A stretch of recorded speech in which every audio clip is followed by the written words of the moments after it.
Hey y'all, welcome to lesson 3.5, which is all about naming ionic compounds. I will say I'm going to give you a lot of information that is not fill in the blank on that note sheet today, so just be ready to jot some other things down as you think they are important, because I promise you they are. I wouldn't say them if they weren't important for the most part. Um, Anyway, the first thing I want to do is define what an ionic compound is. And basically, an ionic compound, remember a compound, so here's the first thing that's important that's not on your notes. Um, and a compound is two or more elements bonded together to form one specific thing. It's not a mixture, so it can't be separated super easily, but they are chemically combined to make a brand new material. Um, so then, an ionic compound is made of a metal, which is a positively charged ion, and a nonmetal, which is a negatively charged ion. So if you look at the periodic table, remember the metals are kind of on the left hand side, and the nonmetals are those few elements, there aren't very many of them, on the right hand side. But an ionic compound combines a metal and a nonmetal. And we will learn more about how that works in the next unit. But ionic compound is formed when you have a positively charged ion, meaning it has lost an electron, and a negatively charged ion, meaning it has gained an electron. So there's some important definitions. Positively charged, lost an electron; negatively charged, gained an electron. So they're formed and held together by something called an ionic bond. The super important thing to know today, especially, is that these ionic compounds will be neutrally charged, which means we have a positive and a negative coming together, but they have to do so in an even way. Um, so all the positive charges and all the negative charges have to add up to zero in the end. Um, so just remember that is super important. These ionic compounds have to be neutral at the end. So when we're talking about naming ionic compounds, there's two two things we have to learn. First, starting when you see the symbols and you write out the name in words. And second, when you see the name in words and write out the symbols. So when you see the formula and write out the name is the easiest part. So basically, you have two parts, right? You have a cation, remember that's positively charged, and then an anion. And the suffix of the anion is most often changed to IDE. You'll see how this works in a minute. Um, but basically, let's do this example that's in your note.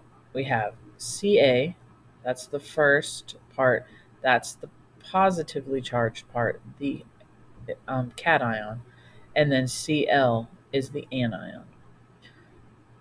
So your first step is to always break those apart. We've got the positively charged, the metal. So there's a couple of different ways to look at that. It's a metal, it's from the left hand side of the periodic table. It's a non-metal, it's from the right hand side of the periodic table, right? Positively charged, negatively charged. Okay? So even if you want to, you can write those down and separate them. So then we can name them. Right? Ca we know is calcium, so that's the first part. And then Cl is chlorine.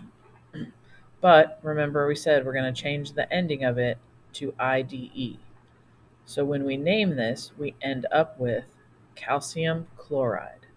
So that is the name of this. So when you see CaCl2, I'll talk about why that 2 is there right now. Remember how we said earlier the charges have to be equal. Well, the charge on calcium, because it has 2 valence electrons, is +2. And the charge on chlorine, because it has 7 valence electrons, is -1.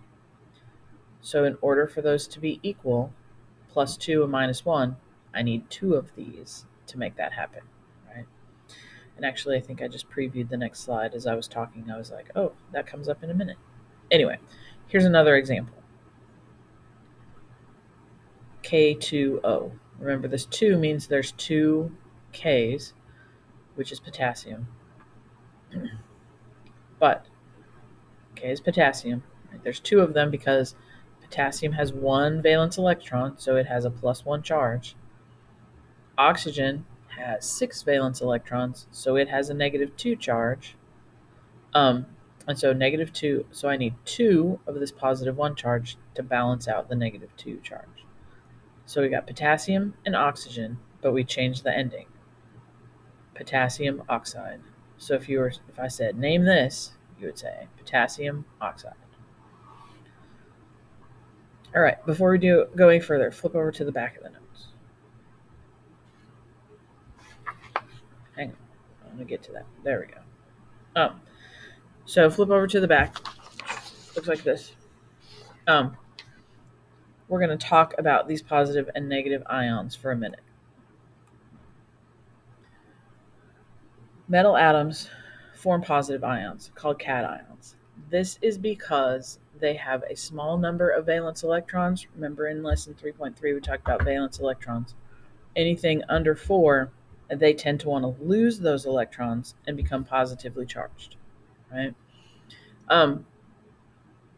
There are also, like you see on this page here, some what are called polyatomic cations.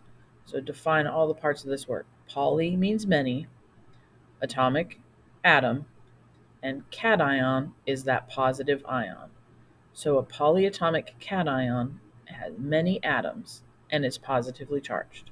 So you can see on that list, there's a bunch of cations. Go down to the bottom, ammonium and hydronium. Those are the 2 that are polyatomic. Right? So you see they have both a nitrogen and a hydrogen for ammonium, and a hydrogen and an oxygen for hydronium. So when you see in an example NH4, you can look on this chart and see that it is ammonium. So the name for NH4 is not nitrogen, hydrogen. It has a special name because it's polyatomic.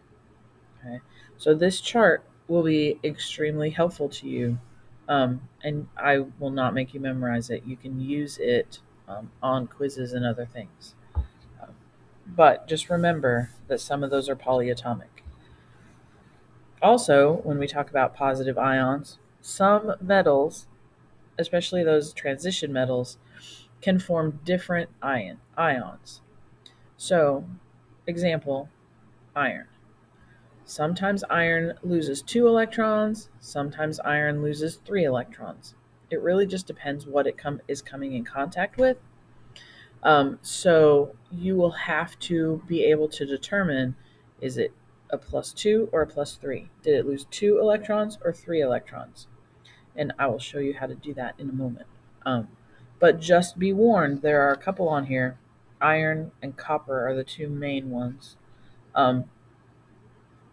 But they're not always the same. Sometimes they lose 2 electrons, sometimes they lose 3.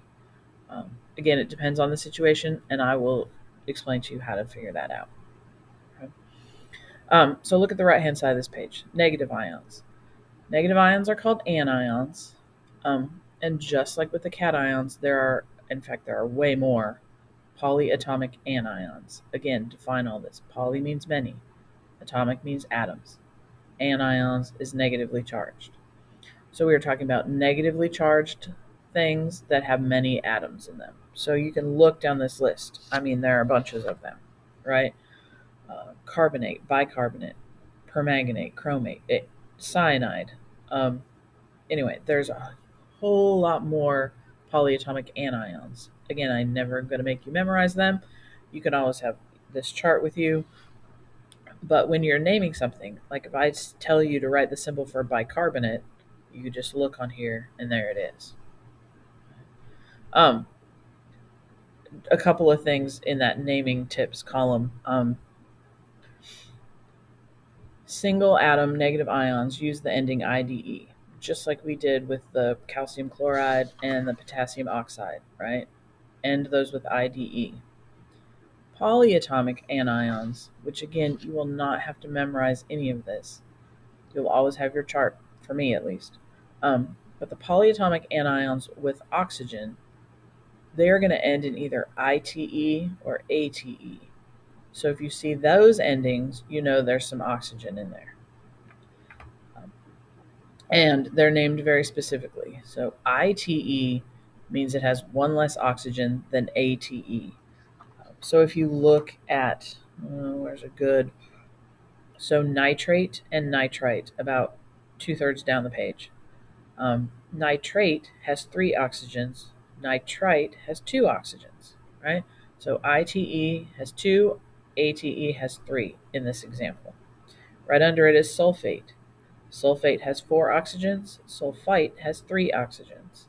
But you know when you see that ITE ending, there's going to be less oxygen. These are prefixes, which means they come at the beginning of the word. But if you see that PER, there's even one more oxygen than the ATE ion. And if you see hypo, that means less. So in order of most oxygen, if you see the PER prefix, it has the most oxygen. Then ATE is one less than that, ITE is one less than that, and hypo prefix is one less even than that. So you can see that in that last section, right? The perchlorate has the most oxygens with 4. Then the chlorate has 3. The chlorite has 2. And the hypochlorite only has 1. So those are just some definitions that are super important to make sure you're kind of are familiar with them. But again, you'll always have a chart of the polyatomic ions to help you with naming. All right, let's go back to the front. So now we're starting with the name and going to the formula. Okay, so here are the steps for doing that.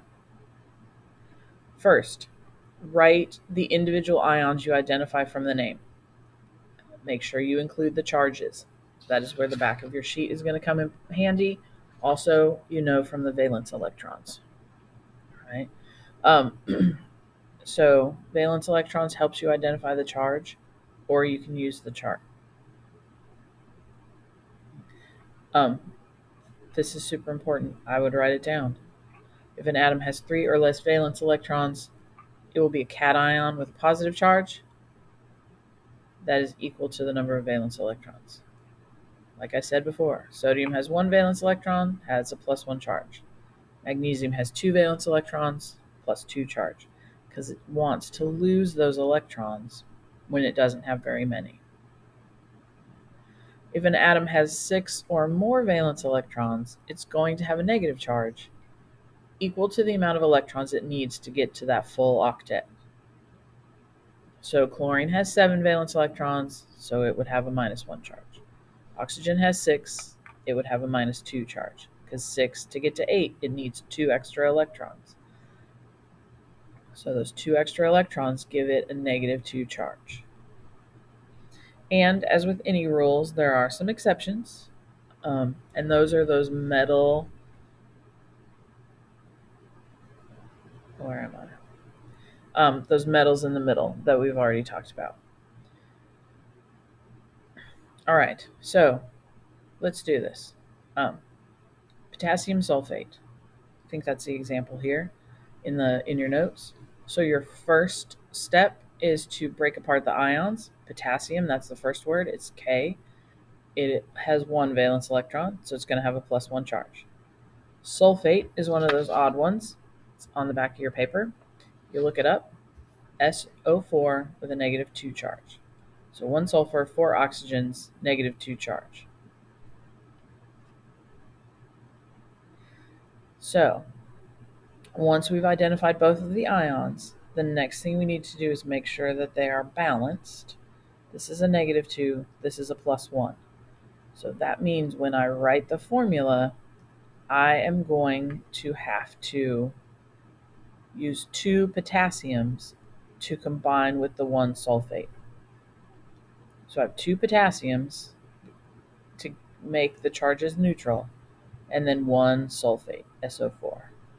So whenever you see the word potassium sulfate, you know that the formula is K2SO4. All right, we're going to try a couple more of these examples, then I'm going to send you off to do some by yourself. All right, ammonium nitrate, that's the next one. Ammonium, look it up on the back. NH4, it has a +1 charge.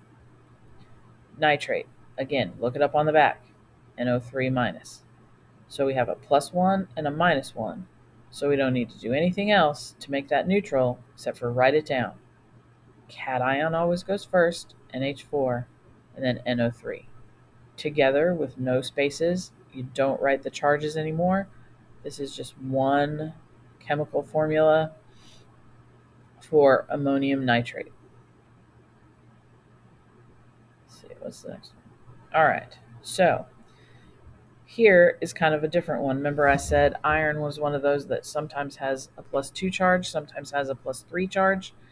This Roman numeral is how you tell the difference. So when you see iron with a Roman numeral 2, that means it's going to have a +2 charge. If you see iron with a Roman numeral 3, it's going to have a +3 charge.